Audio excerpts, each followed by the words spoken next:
La phase de Ligue des Champions est désormais terminée et je pense qu'il y a pas mal de clubs qui regrettent un peu d'avoir fini en barrage. Salut à tous les gars, c'est Azial. Aujourd'hui, on se retrouve pour une nouvelle vidéo où on va revenir sur, je pense, le plus gros match qui nous attend pour ces barrages. En fonction de qui est l'adversaire de Manchester City, on peut avoir un côté dramaturgie et un côté épique d'autant plus impressionnant, mais dans tous les cas, on aura un gros qui sortira dès ces barrages puisque Manchester City, en finissant 22e de cette phase de Ligue des Champions, dans ce classement final de LDC, jouera soit le Real Madrid, soit le Bayern Munich. Et vous savez quoi? Pour la dramaturgie, pour tout ce qui s'est passé ces derniers temps, par rapport au Ballon d'Or, par rapport à Rodri, par rapport à Vinicius, par rapport à la méforme de Manchester City, par rapport aux petites vannes envoyées du côté du Real Madrid, par rapport aussi au fait que sur les dernières années, le Real et Manchester City sont quand même les deux clubs qui ont un peu terrorisé l'Europe. Ce sont les deux clubs les plus réguliers dans le jargon européen. Ce sont les deux clubs qui, sur les 5 dernières années, vont très souvent en demi, voire la gagner. Pour tout ça, ce serait absolument extraordinaire d'avoir un Manchester City-Real Madrid dès les barrages de cette Ligue des Champions. Ça montrerait en plus, on va dire entre guillemets, un côté impressionnant et dramatique de ce nouveau format. C'est-à-dire voir dès les barrages Manchester City qui l'a gagné en 2023 ou le Real Madrid sortir de cette Ligue des Champions alors qu'ils l'ont gagné l'année dernière et que sur les dernières années, ils l'ont gagné à de multiples reprises. En termes de dramaturgie, d'épicness, de tout ce que vous voulez, vraiment c'est digne d'un scénario Netflix et c'est pour ça que moi j'aimerais énormément voir un Manchester City Real Madrid ou alors j'aimerais énormément avoir ce Manchester City Real Madrid dès ces barrages et on pourrait assister à quelque chose de complètement dingue. Donc dans cette vidéo, on va parler un petit peu de tout ça, on va parler un petit peu du barrage, on va revenir un peu sur les déclats de chacun, revenir aussi sur quelques actus autour de City, du Real, tu vois, ça permet de développer un petit peu sur la dynamique des deux clubs. À noter que pour le moment, c'est pas dit que City affrontera le Real Madrid, il va falloir attendre le tirage au sort de la LDC qui aura lieu demain matin, voilà, c'est vendredi 11h30. Si je ne me trompe pas, on aura le tirage de LDC, du coup on saura enfin contre qui le Manchester City va jouer. Et à noter aussi que si jamais, par exemple, celui qui n'affrontera pas Manchester City entre le Real et le Bayern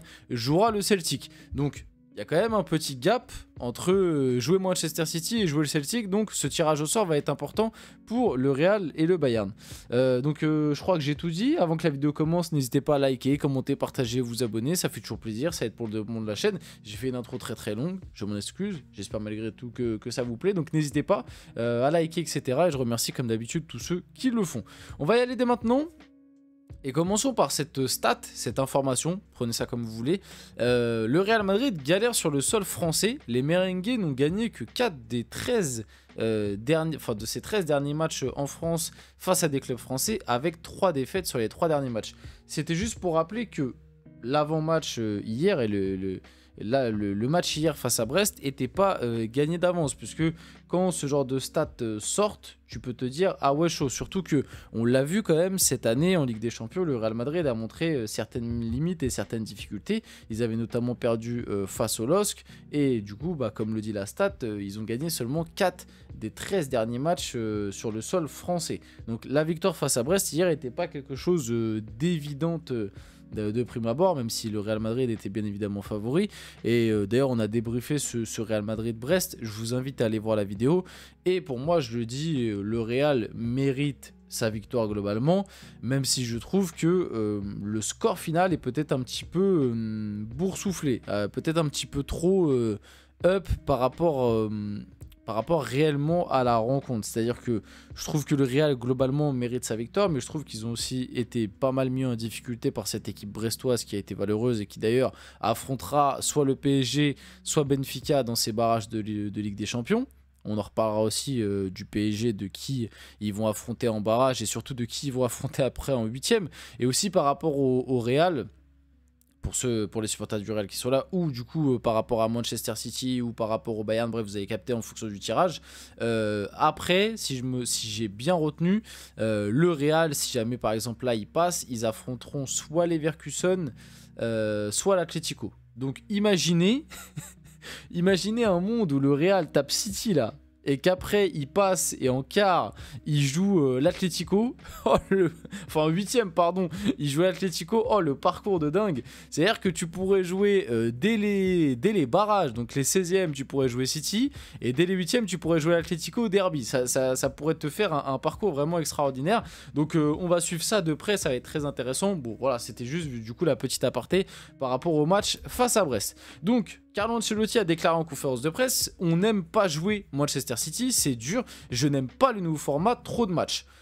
Bon, par rapport au nouveau format et le côté trop de matchs, c'est vrai que du coup, tu as 2 matchs de plus en poule, et comme là, le Real et du coup les autres équipes qui joueront les barrages, ils en jouent 2 encore en plus par rapport à avant, donc ça fait 4 en tout.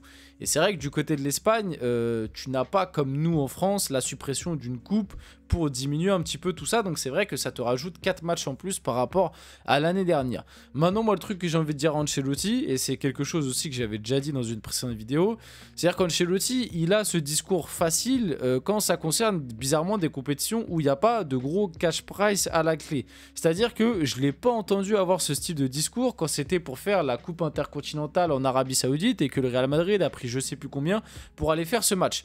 Donc voilà, c'est juste par rapport à ça, stop l'hypocrisie, et surtout que Carlo Ancelotti, on le sait, c'est un entraîneur qui, faire du turnover, compter sur un effectif pléthorique, c'est pas son truc. Donc, se plaindre qu'il y a trop de matchs, que du coup les joueurs sont un peu trop fatigués, etc., alors que toi-même, dans ton état d'esprit de base, t'es pas quelqu'un qui fait tourner, t'es pas quelqu'un qui laisse du repos aux joueurs, entre guillemets, t'es quelqu'un qui se base énormément sur le M11 et t'aimes pas trop bouger. Voilà, et ce que je veux dire par là, c'est que oui, ça fait 4 matchs en plus, c'est chiant, on en a déjà parlé, il y a de plus en plus de matchs, les matchs sont de plus en plus intensifs, c'est de plus en plus compliqué pour les joueurs, mais aussi je trouve qu'à des moments, les acteurs se plaignent que quand ça les arrange. Tu vois ce que je veux te dire? Et par rapport à Manchester City, on n'aime pas jouer City. Bah oui, je peux comprendre, parce que Manchester City, c'est l'équipe qui sur les dernières années a posé le plus de problèmes au Real Madrid, hein. On va pas se mentir, à chaque fois les Real City c'était des finales avant l'heure, on l'a vu encore une fois l'année dernière, où le Real Manchester City c'était très très serré. D'ailleurs Manchester City pour moi méritait tous les jours de passer, mais un peu comme souvent face au Real. Malgré tout, sur les dernières années, à part le 4-0 là que tu prends en demi-finale, et derrière d'ailleurs City la prend en 2023, très souvent quand il y a des Real City, même si City domine le Real dans le jeu, bah très souvent c'est le Real qui passe. Donc tu peux te dire que tu as l'ascendant psychologique par rapport à ça. Maintenant, c'est vrai que dans le jeu, très souvent, City est au-dessus du Real Madrid. Mais cette année, c'est un City bien différent. Et pour moi, à l'instant T, je mets le Real Madrid au-dessus du Manchester City qu'on voit. Et surtout que Rodri ne sera pas de retour pour ce match face au Real. Et on le voit quand même, City a pas mal de petites lacunes, même s'ils ont un peu recruté là lors du mercato. Et aussi, oui, je vous l'ai pas dit, mais... De toute façon, ça me paraît évident et je pense que vous le savez pour la plupart. Les recrues vont désormais pouvoir jouer là dès les barrages. Donc c'est-à-dire que pour le PSG, Kvaratskhelia il pourra jouer du coup pour le match de barrage face à Monaco, face à Brest. Et pareil du coup là pour City, le Real n'a pas recruté, donc il n'y aura pas de nouveaux inscrits. Mais pour City du coup, Marmouche, Kusanov et le petit Victor Reis, s'ils les inscrivent. Je pense que Marmouche et Kusanov seront inscrits, Victor Reis, je sais pas, à voir. Mais ils pourront tous jouer du coup les prochains matchs de LDC avec Manchester City. Donc Pep Guardiola sur l'adversaire de Manchester City en barrage, Real Madrid ou Bayern, l'un est le roi de la Ligue des Champions, l'autre est peut-être le deuxième ou le troisième roi de la compétition. C'est vrai que pour Manchester City, le tirage est catastrophique. Et vraiment, t'as pas de chance parce que tu finis pile poil 22e, tu vois, à une place près. Si City finissait 23e, bah, ils évitaient les deux mastodontes, donc c'est terrible. Comme quoi, ça se joue à rien, ça se joue à 1 point, ça se joue des fois à 1 goal average, c'est terrible, mais City va devoir passer par là, et comme je l'ai dit un petit peu plus tôt dans la vidéo, il y a forcément du coup un gros un favori de la compétition qui va sortir dès les barrages. Donc en termes de dramaturgie, ça va être assez exceptionnel.